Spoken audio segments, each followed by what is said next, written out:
as an entrepreneur, as a young entrepreneur who's created such a massive company, startup, and impact in the education space in the country, I want to ask you, how do you keep yourself on top of the game?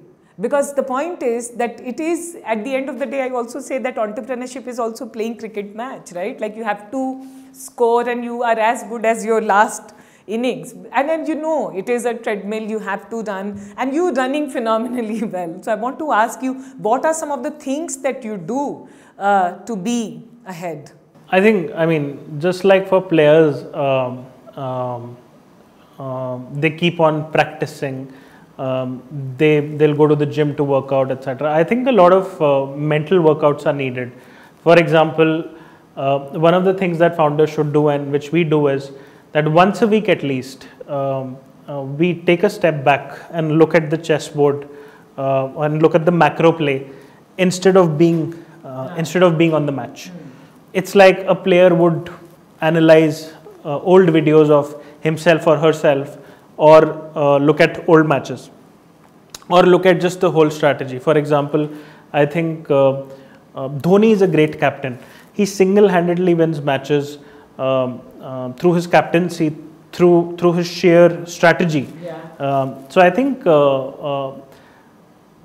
we have tried to be good at strategy. If you are getting some strategic calls right, they make up for your execution faults. Let's say you missed your revenue targets by 30%, but you took a few strategic calls right. Yeah. There is a book called Playing to Win. It was written by the CEO of Procter & Gamble. Yeah.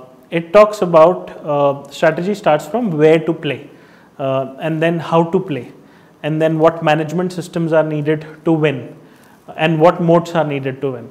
So similarly, I think spend at least 25% time, and this is what we do.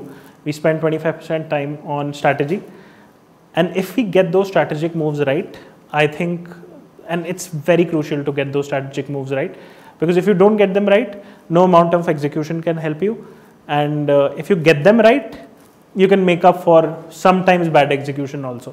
For example, in 2019, had we not moved to the subscription model, we would not have reached where we reached. So things like that. For example, today, one of the biggest strategic calls that we are taking is that we are going to go global. We are going to have this platform play where we are going to have 200 goals or 500 goals or 1,000 goals on Unacademy. Now, this is a bet because we have to change the direction of the company accordingly. But if it works, I mean, then we will be closer to the company that you just mentioned. So.